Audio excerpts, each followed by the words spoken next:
বিজেপিৰ মই star campaigner.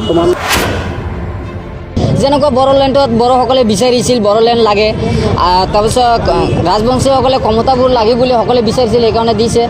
গতিকে ৰাভাসকলৰ কাৰণে কিবা এটা মানে দিছে। গতিকে মিয়া মিউজিয়ামত যদি সকলোৱে বিচাৰে এইটো দিয়ে দিয়ক, আমাৰ কোনো একো আপত্তি নাই। কিন্তু চেয়াৰমেন আলীৰ কথাত মতে সেইখিনি নচলিব। সোনকালে মাদ্ৰাছা বন্ধ হোৱাৰ এটা আমি যোগ্য কাম কৰিছে। আজি যেনেকুৱা আজমলৰ বোলে ইমান কৰ'ৰ টকা আছে, তেনেহ'লে প্ৰাইভেট চলাওক। আজি চৰকাৰত এইটো আগত দিছিল, এতিয়া আমাৰ চৰকাৰে এইকাৰণে মই বন্ধ কৰাৰ কাৰণে জনাই মই ভাল পাইছোঁ। কাৰণ যদি আজি এই মাদ্ৰাছা যদি থাকে, আজমল কিন্তু আপোনাৰ চৌদি আৰবৰ পৰা আৰবী ভাষা এইটো অসমত কৰিবৰ কাৰণে মিত্ৰতা কৰিছে। আৰু মানে পাকিস্তানৰ যেনেকৈ সন্ত্ৰাস চলায়, ঠিক মাদ্ৰাছাই সেইটো সন্ত্ৰাস চলাবৰ কাৰণে এটা সিদ্ধান্ত লৈছে। কিন্তু তেখেতে চৰকাৰ আহিলে বুলি তেখেতে খুলিব, তাৰমানে তেখেতে আহিলে সেইটো নকয় যে আমি ইয়াত আমি সন্ত্ৰাস জন্ম দিম, এইটো নকয়। আৰু যদি ইমান টকা আছে, ইমান যদি পইচা আছে, তুমি প্ৰাইভেট খুলি দেখুৱাক। মই সমৰ্থন জনাইছোঁ, এইটো বন্ধ হ'ব লাগে। আৰু যদি এইটো বন্ধ চৰকাৰে নকৰে, তেনেহ'লে মই চৰকাৰৰ লগত নাথাকিম, এইটো মই স্পষ্ট কথা কৈ দিছোঁ। আৰু চৰকাৰ আমি হেমন্তৰ লগত মই এইটো আলোচনা কৰিম যে অতি সোনকালে এইটো বন্ধ হ'ব লাগিব, প্ৰকাশন নহয়। কাৰণ যদি এই মাদ্ৰাছা চলে, আগতে যদি কংগ্ৰেছ বা ইউডিএফৰ নেতৃত্ব যদি চৰকাৰ আহে, তেনেহ'লে কিন্তু সন্ত্ৰাসবাদী চলিব। আৰু সন্ত্ৰাস চলিলে কিন্তু আমাৰ অসম নহয়, গোটেই ইণ্ডিয়া যে এবাৰ টচ নচ হৈ যাব, একবাৰ ধ্বংস হৈ যাব। এটা সূত্ৰ মানুহৰ মানে বিতৰ্ক হৈ যাব। কাৰণ তেতিয়া আমি নিৰাপত্তা, আমি সকলোৱে আমাৰ ৰাইজৰ নিৰাপত্তা প্ৰয়োজন হ'ব।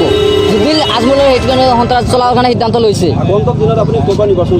এইটো মই 24 নং গৌৰীপুৰ সমষ্টিৰ পৰা মই খেলিবলৈ মই সাজু আছোঁ। এইটো মই 100% আমাৰ বিজেপি চৰকাৰ আকৌ আহিব, আমি আশাবাদী আছোঁ। আৰু যিমানে চিঞৰি থাকক কিয় যেনেকুৱা কা বিৰোধী একত্ৰিত কল, সেইকাৰণে আমাৰ কাৰণে একো নহয়। সেইবিলাক ভোট নষ্ট কৰিলে, এইটো কংগ্ৰেছৰ বা ইউডিএফৰ ভোট নষ্ট কৰিবৰ কাৰণে তেখেতে কৰি আছে। নতুন দলক কি ক'ম, নতুন দল সকলোবিলাক চান্দা তোলাৰ কাৰণে তেওঁ মাত মাতিছে। চান্দা তুলি গ'লে তেওঁ প্ৰতিবাদ আন্দোলন কৰিছিল। আজি যিবিলাক 5 জন শ্বহীদ কৰিলে, সেইবিলাকৰ নাম পাহৰি গৈছে। আজি চাওক, উকিল গগৈ ৰাইজৰ দল বুলি নাম বিচাৰি নোপোৱাকৈ আজি ৰাজনীতি এটা দল খুলি দিলে, ৰাইজৰ দল। তেওঁ জেলত বোলে জেলত হোৱাৰ কাৰণে 30 লাখ টকা চান্দা তুলিলে, যে তাৰ পৰা পাৰিছে সোমাব পাৰিব। এইটো আইনত যিটো আছে, আইনমতো আইনৰ কাম চলিব। আৰু পাৰ্টিৰ কাম পাৰ্টিৰ লেভেলত চলে। কিন্তু তেখেতে চান্দা তোলাৰ কাৰণে এইটো মানে সেই 30 লাখ টকাতে কি কৰিলে, চান্দা তুলি মানে ৰাইজৰ এটা দল খুলিলে। এতিয়া আকৌ মানে গাড়ীটো মানে ৰেলী কৰিব, কৰি মানে চান্দা ঘৰে ঘৰে যায় চান্দা তুলিব, যে আমাক ভোট দিয়ক আৰু আমাৰ খৰচ আছে, সেইকাৰণে চান্দা তুলিব। সকলোৱে দলে চান্দা তোলাৰ কাৰণে এইটো বিচাৰি আছে। কংগ্ৰেছৰ এইটো মিত্ৰতা আমাৰ একো নাই। এইটো তেখেতৰ যিটো গঠবন্ধন কৰিছে, আমাৰ একো দাবী নাই।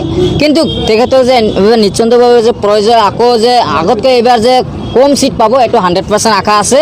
আৰু তেওঁলোকে যে চৰকাৰ গঠন কৰাৰ যোগ্য নহয়, এইটো স্পষ্ট প্ৰমাণ এতিয়া হৈ আছে। কাৰণ কংগ্ৰেছে সাম্প্ৰদায়িক দলে যিবিলাক মানে ডিভোটাৰ ডিটেনশ্যন কেম্প বা বাবুল মছজিদৰ কাম আছিল বা NRCৰ কাম আছিল, সেইবিলাক কিন্তু কংগ্ৰেছ চৰকাৰ হাতত ক্ষমতা আছিল, কিন্তু কৰা নাই। গতিকে তেখেতে যে এইবাৰ ভোট নিদিব। আৰু আমাৰ অসমত যেনেকুৱা হেমন্ত বিশ্ব শৰ্মা ডাঙৰীয়া, তেখেতে শিক্ষাৰ কাৰণে যিমান মাত মাতি আছে, আজি চাওক প্ৰাইভেটৰ কাৰণে, এইটো সৰ্বশিক্ষাৰ কাৰণে কোনো ধৰণৰ মাচুত ল'ব নোৱাৰাৰ কাৰণে তেখেতেও আমাৰ অসম চৰকাৰে সিদ্ধান্ত কৰিছে। হয়, আৰু আমাৰ চৰকাৰে যে এতিয়া নতুন নতুনকৈ আঁচনি দিছে, যেনে অৰুণোদয় আঁচনি হওক, যুৱ যুৱতীৰ কাৰণে 50,000 টকা এককালীন সাহায্য দিয়া হৈছে। বিভিন্ন সহায় সহযোগিতা আমাৰ চৰকাৰে গঠন দিছে, ইতিমধ্যে সহায় কৰিছে।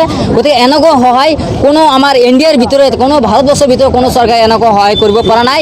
গতিকে আমাৰ এইটো চৰকাৰ আকৌ আহিব, ৰাইজে এইটো আদৰণি জনাইছে, ভাল পাইছে। এইটো আমি নিশ্চয় 100+ থাকিব। মই এদিনৰ কাৰণে আহিছিলোঁ, মই এদিন কৰিলোঁ। আজি মই কৰিলোঁ, কালি মই পুৱাতে মই গুচি যাম, ঘৰতে যাম। আজি মই বটদ্ৰৰ সমষ্টিতে মিটিং আছে, জামতলা বুলি কোৱা হয়, তাতে আমি 3:30 সোমাই দিছোঁ। তাতে আমি